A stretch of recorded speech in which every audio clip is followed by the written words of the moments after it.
Olá, alunos do curso FIC Horticultor Orgânico. Dando sequência aqui às nossas aulas, hoje nós vamos falar sobre o manejo agroecológico do solo, com foco em práticas conservacionistas. Na nossa última unidade, nós vimos as funções do solo e a importância de termos um solo vivo, um solo fértil e um solo saudável. E a partir dessa unidade, nós vamos ver então as práticas de manejo que nós podemos utilizar a fim, de estar recuperando esse solo, de estar aumentando os teores de matéria orgânica e de estar revertendo, esse cenário de degradação que a gente observa em algumas áreas, que impede que o solo exerça bem as suas funções. Tá bom? Então, a primeira prática que a gente vai ver, pessoal, é o controle do fogo. O fogo, infelizmente, ainda é algo recorrente dentro da nossa agricultura, tá? E conforme a gente vai ver, é imprescindível que a gente não utilize dessa prática no manejo das nossas áreas. Inicialmente, o fogo até que apresenta alguns efeitos positivos, sim. Você tem uma liberação muito grande de nutrientes nas cinzas, e isso, vai refletir na produção das plantas no primeiro momento. Só que isso é algo efêmero, pessoal. Passado esses efeitos positivos iniciais, que duram pouquíssimo tempo, o que vai ficar, é a degradação. Você praticamente você está matando quase toda a vida presente ali no solo. E isso tem gravíssimos efeitos, tá? Além disso, você está queimando toda aquela cobertura que protege o solo. Você vai ter perdas consideráveis de matéria orgânica e nutrientes. Isso é um problema gravíssimo. Você diminui a atividade biológica, Você está praticamente erradicando toda a vida ali presente, tá bom? Você vai ter efeitos negativos, sobre a agregação do solo, sobre a infiltração da água, sobre a capacidade desse solo em armazenar a água da chuva e da irrigação.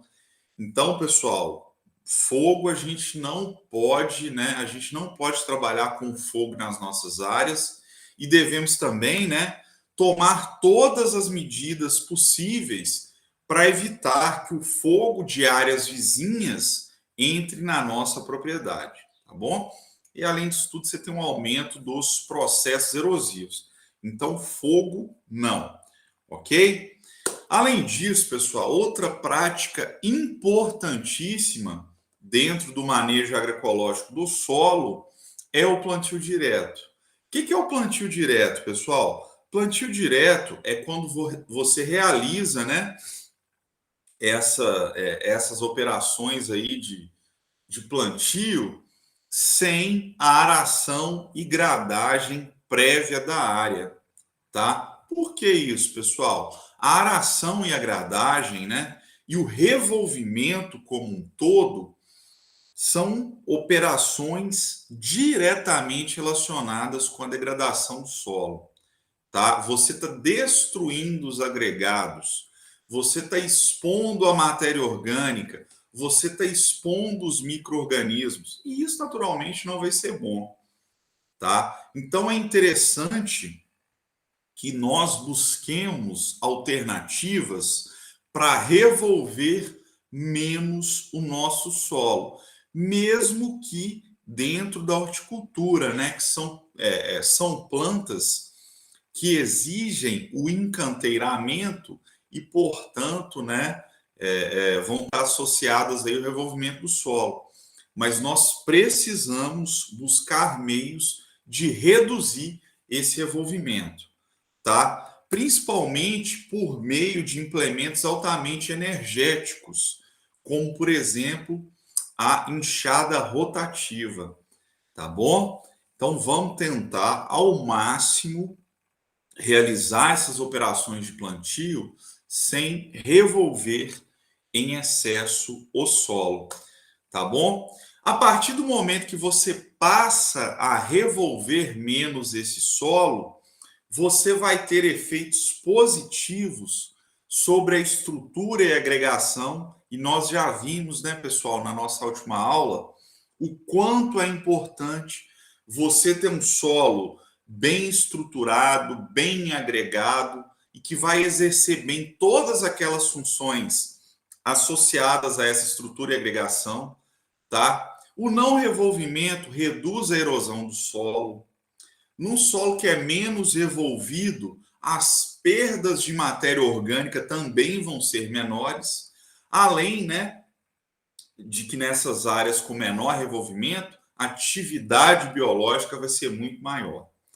Beleza, pessoal? Então é muito importante, né, buscarmos meios para trabalhar com estratégias que envolvam menor revolvimento do solo, ou mesmo o plantio direto, que é sem nenhum revolvimento. Tá bom? Além disso, outra prática muito importante aqui para a gente vai ser a rotação de culturas. O que é a rotação de culturas, pessoal?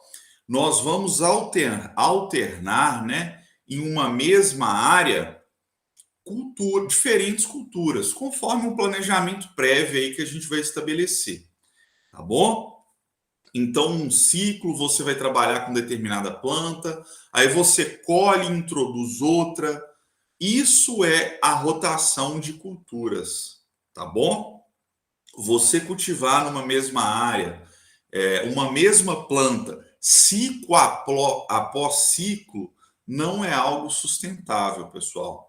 Isso não faz bem para o solo, isso não te ajuda no manejo de pragas e doenças, e daqui a pouco a gente vai falar o porquê disso, né, nas nossas próximas unidades. Então, alternar, variar, né, diversificar as culturas que você trabalha ao longo do tempo é imprescindível, tá? Porque se você for emendar ali, né, um ciclo no outro da mesma cultura, você vai ter problema demais, tá bom? E o que você tem que considerar, então, quando você vai fazer o seu planejamento aí de rotação de culturas?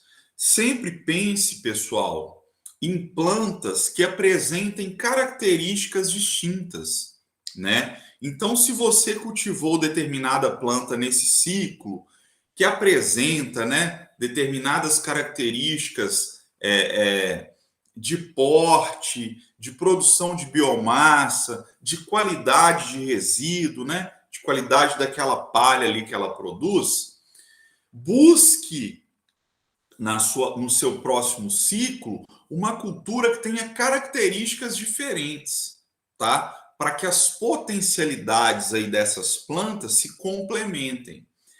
Então, se durante um ciclo, né, você plantou ali uma cultura que produz pouco resíduo, que produz um resíduo que decompõe muito rápido e que não mantém o solo coberto, no outro ciclo você já tem que pensar numa cultura que produza mais resíduo, que tenha um resíduo que permaneça por mais tempo no solo, tá bom? Então isso tem que ser considerado no seu planejamento aí das rotações.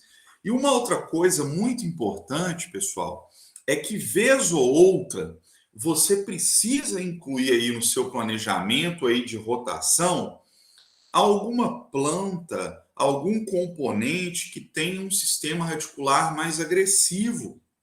Isso é muito importante, pessoal. Trabalhar com plantas que explorem um volume maior de solo, tá? Porque essas plantas vão fazer o que a gente chama de resgate de nutrientes, além de algo, né, que a gente chama também de escarificação biológica.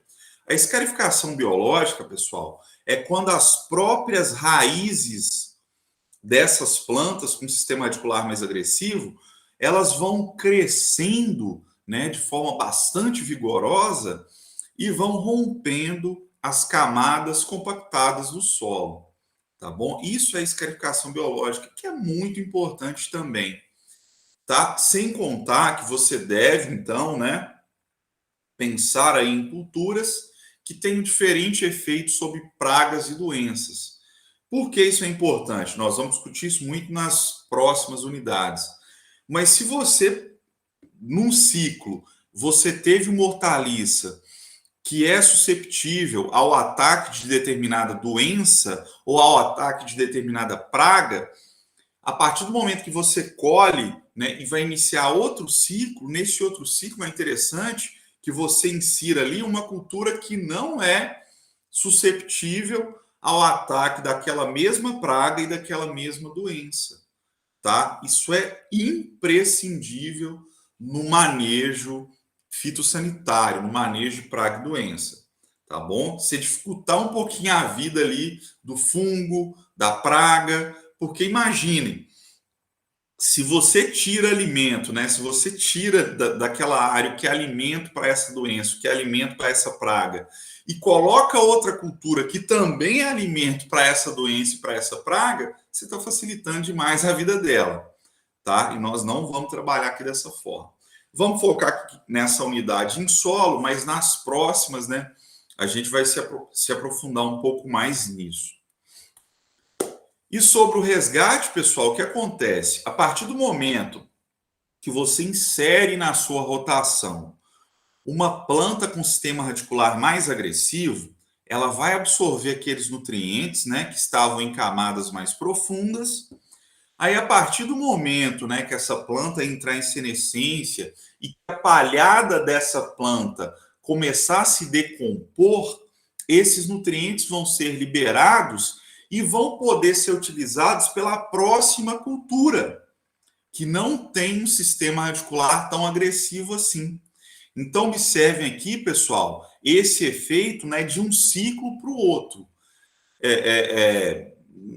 No verão, outono, né, você tinha essa cultura com sistema radicular altamente agressivo, ela entrou em senescência, ela decompôs durante a primavera, e lá no verão, quando você começar outro ciclo com outra cultura, essa cultura vai poder utilizar aqueles nutrientes que estavam lá embaixo, perdidos, e que foram resgatados pela cultura anterior. Tá bom? Então, isso é muito importante. Muitas vezes, pessoal, o nutriente está aí no solo. O nutriente está aí no solo.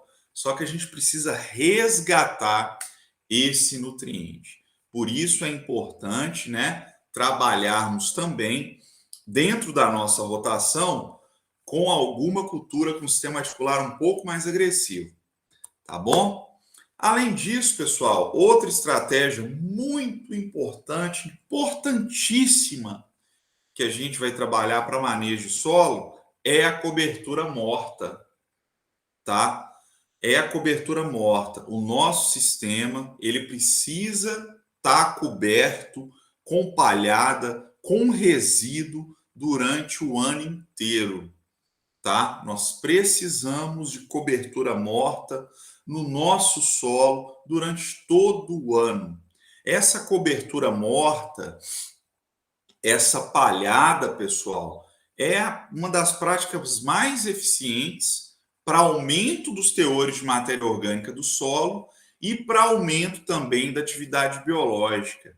Sem contar, pessoal, que essa palhada, atenção aqui, essa palhada ela tem um efeito muito importante para reduzir a evaporação da água que está lá no solo.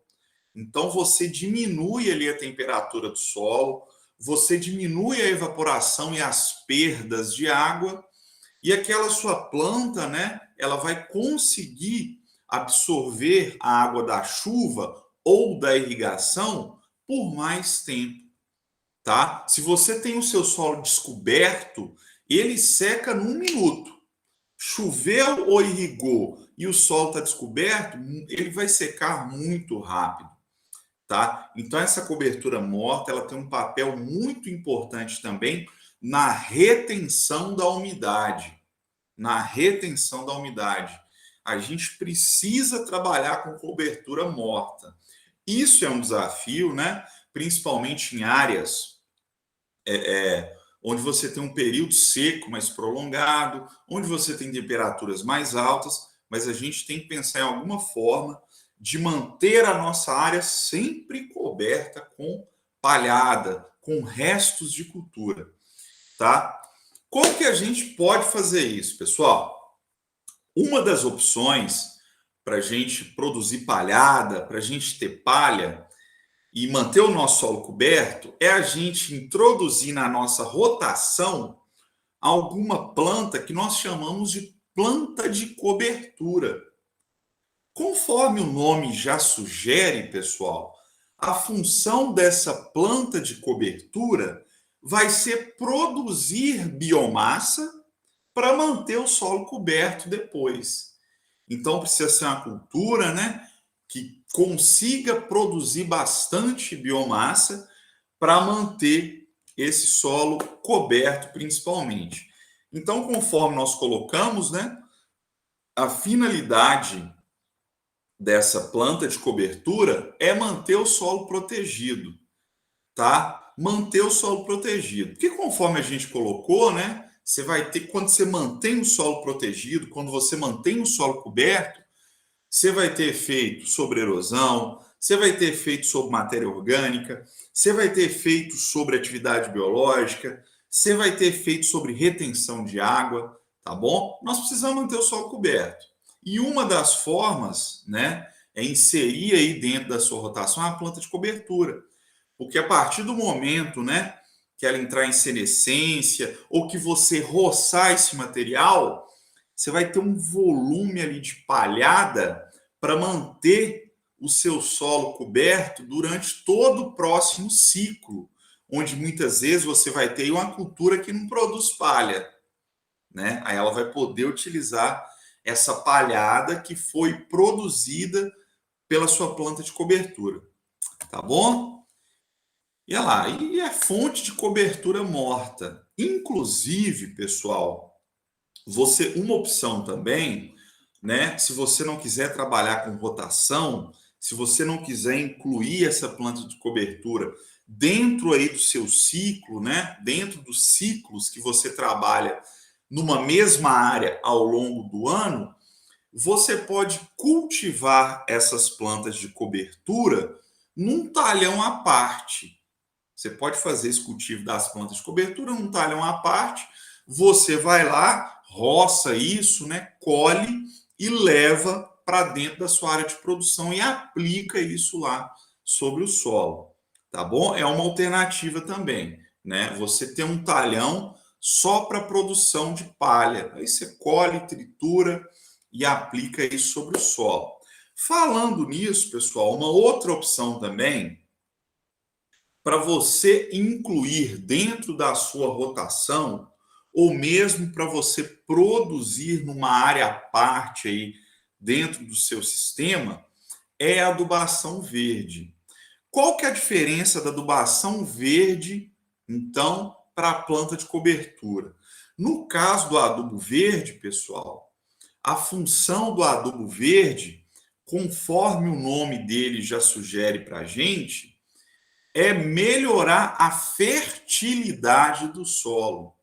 Então, nós vamos trabalhar com plantas, né, que conseguem melhorar a fertilidade do solo, tá bom? Então, são culturas que muitas vezes nem produzem tanta biomassa, porque lá, né, no caso das culturas para cobertura do solo, ela precisa produzir bastante biomassa e manter o solo coberto. Aqui não. A gente precisa de uma cultura que produza um resíduo rico em nutrientes, tá? Muitas vezes, né, esse resíduo ele vai exercer esse papel de manter o solo coberto também.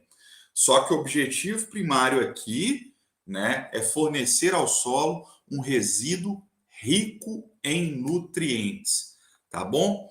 Essa é a nossa adubação verde. A crotalária é um exemplo de um ótimo adubo verde que você pode inserir aí, né, dentro da sua rotação ou mesmo num consórcio, pessoal. Ou mesmo num consórcio. Você pode inserir no entrelinha, você pode inserir num espaço entre canteiros, e aí posteriormente você colhe, tritura e aplica sobre o solo, tá bom?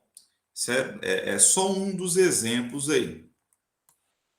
Geralmente, pessoal, o que a gente usa como adubo verde são plantas leguminosas, porque essas plantas leguminosas, elas produzem, né, uma palhada, elas produzem resíduos altamente ricos em nutrientes, principalmente o nitrogênio, né, porque elas conseguem fixar o nitrogênio atmosférico, né, via aquele processo de fixação biológica. No entanto, pessoal, uma alternativa também é a gente usar gramíneas. A gente usar gramíneas. Por quê? Além da gramínea ela produzir bastante de biomassa, ou seja, ela funciona também como uma planta de cobertura, ela atende a essa função de manter o solo coberto. As gramíneas, principalmente aquelas de sistema radicular mais vigoroso, elas também podem produzir um resíduo rico em nutrientes.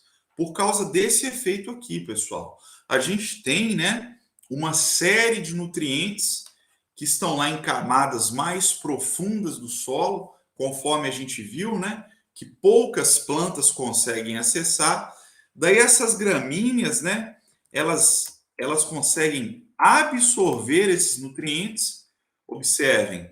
E esses nutrientes, eles vão, né, depois que os resíduos dessas gramíneas forem decompostos, eles vão ser liberados ali na superfície. Então tem toda aquela questão do resgate de nutrientes que a gente estava falando e que pode ser bastante útil também. Então, mesmo pensando em adubação verde, pode ser, né, que as gramíneas sejam uma ótima opção aí para a gente também. Beleza, pessoal? E aí, novamente, né, que planta eu vou utilizar na minha rotação? Que planta eu vou utilizar como adubo verde? Que planta eu vou utilizar como planta de cobertura, né? Pessoal, conheça bem, né? Conheça bem todas as alternativas que você tem para isso, tá? Nós temos uma diversidade enorme de plantas e plantas altamente adaptadas às nossas condições, né? E muitas vezes a gente sempre fica insistindo na mesma planta, na mesma coisa. Vamos tentar, né, explorar mais todo esse potencial, toda essa diversidade que a gente tem. E no momento que você for optar, né, por escolher uma planta para você incluir ali na sua rotação, por escolher uma planta para ser para ser uma planta de cobertura ou para ser um adubo verde, muita atenção com a morfologia da planta, né? Não só da parte aérea, mas também da raiz. É imprescindível que você conheça, né, o potencial daquela cultura para explorar solo, para crescer raízes, tá bom? Conheça o ciclo, conheça características, né, dos resíduos que essa planta produz, né, do tipo de palhada que essa planta produz, tá bom? Muita atenção nisso. Pessoal, uma outra alternativa também, né, e é algo que a gente vai trabalhar muito dentro dos nossos sistemas e que tem vários efeitos sobre a qualidade do solo, é o cultivo consorciado. Consorciado. Aqui, enquanto que na rotação, pessoal, você vai tirando um e colocando o outro naquele mesmo espaço, aqui nós vamos ter diferentes componentes nesse mesmo espaço, tá bom? Ao mesmo tempo, né? Enquanto que na rotação você tira um, né? Você colhe um e coloca o outro, aqui não, tá tudo ao mesmo tempo, ok? Então você vai ter cultivos na mesma área e época, tá? Aí você pode trabalhar com semeadura simultânea, com plantio simultâneo, ou mesmo o que a gente chama de sobressemeio, né? Você faz a introdução de um outro componente depois que os outros, né, já estão lá instalados na área, tá? E nesse tipo de sistema, pessoal, nos consórcios, a gente tem o máximo de cobertura do solo. Além de você estar otimizando o uso da sua área e além do mais, né, você vai estar diversificando. E nós já falamos aí de forma exaustiva, né, a importância da diversificação.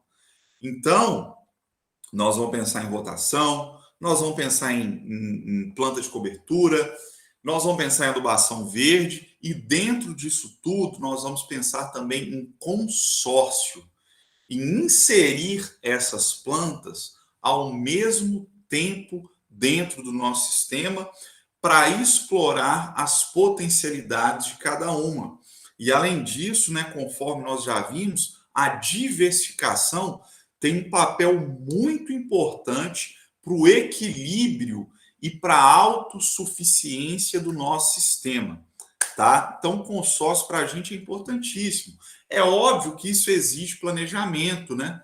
Você deve buscar espécies que são complementares nas suas potencialidades e que também são compatíveis.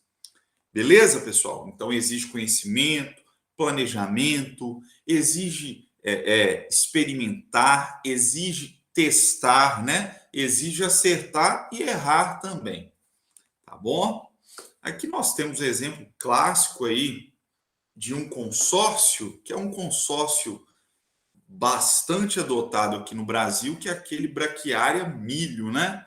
Mas nós temos uma vastidão de opções para nós consorciarmos dentro aí das nossas áreas. E isso, falando aqui em manejo agroecológico do solo, é importantíssimo, tá bom? Uma alternativa também que nós temos é o uso de culturas em faixas, tá? Isso é muito importante. Como que isso funciona, pessoal? Você trabalha aí dentro da sua área, né? Aí durante um ciclo, né? Vamos supor que você só trabalha com duas culturas, só com duas culturas.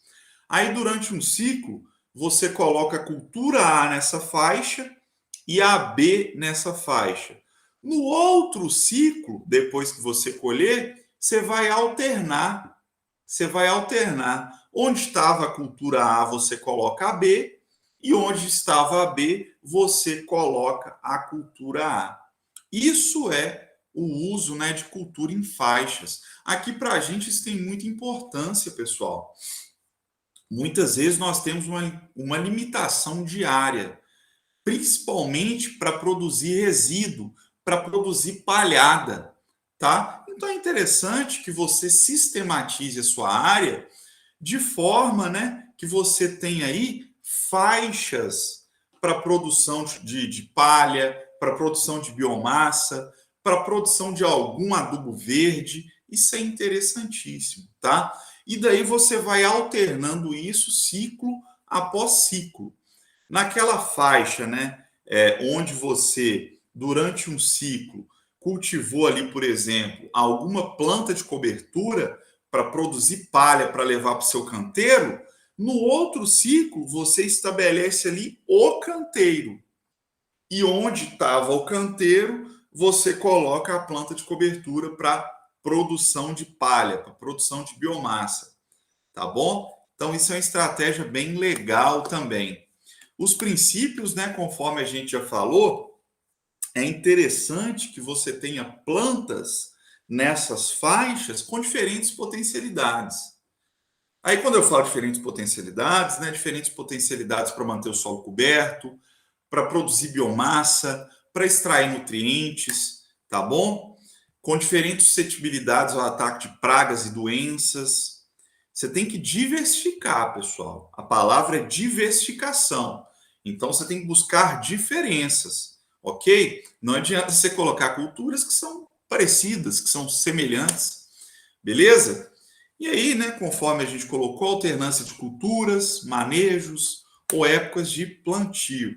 E isso tem um papel muito importante também, pessoal, para quem vai trabalhar aí em áreas de relevo acidentado, tá? Porque você pode ter faixas com culturas que são mais efetivas para cobrir o solo e que, portanto, né, vão reduzir a velocidade de escoamento da água da chuva, diminuindo o processo erosivo e todos os problemas que a erosão traz junto com ela.